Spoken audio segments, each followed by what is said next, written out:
আমার বাড়ি যাওয়ার জন্য আমি একদম মাঝপথে এসে দাঁড়িয়েছি, যেখানে মিষ্টির দোকান থেকে গেছে ও মিষ্টি কেনার জন্য। আর আমি এখানে সেজেগুজে দাঁড়িয়ে আছি যে কখন মিষ্টি কিনে আসবে আর আমি আমার বাড়ি যাব। আমি জানি যে আমার সাজটা একটু বেশি হয়ে গেছে বাড়ি যাওয়ার জন্য। তো প্রথম গিয়ে যে আমাকে ওয়েলকাম করলো সে হচ্ছে আমার কুকু, যে দেখতেই পাচ্ছ কত অপেক্ষায় থাকে ও আমাদের জন্যে। তো তারপর দাদা এই জবা ফুলটা দিয়ে আমার ওয়েলকাম করলো।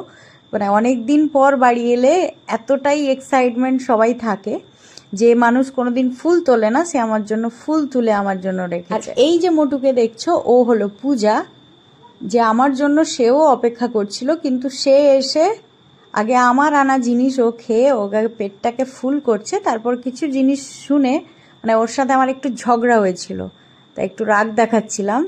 তো সেটাই ঠিক করার জন্য এইসব বাহানাবাজি করছে ও এখন, যে যাতে করে বাহানাবাজি করে সব কিছু ঠিকঠাক করা যায়।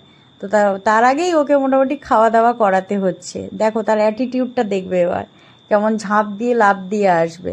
ও কথা শুনছে আর এরকম এক্সাইটমেন্ট হয়ে হেসেই বেড়াচ্ছে। তো তারপর আমি বাড়িতে এসে আমি আমার মতো তৈরি হয়ে একদম সোজাসুজি ডিনারে বসে পড়েছি।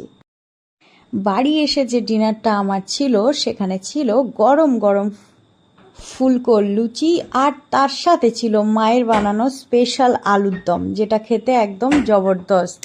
আর নেক্সট ডে ছিল আমাদের গ্রামেরই পুজো, আমাদের গ্রামেই কালী পুজো হয়, যেটার জন্য আমাদের মহোৎসবের অনুষ্ঠান ছিল। তার জন্য সকালবেলা আমি আর পূজা দুজনে মিলেই চলে গেছিলাম ওখানে গিয়ে যখন দেখি কিছু জন এসছে, এখনো সবাই আসেনি। দুজন মিলে ঠাকুর দেখছি, ঠাকুর দেখে একটু ঠাকুরকে প্রণাম করে তারপর দেখি কি আজই ছিল আমাদের ওখানে খাওয়ার মহোৎসব ছিল, যেটার জন্য দেখলাম সব অ্যারেঞ্জমেন্ট শুরু হয়ে গেছে।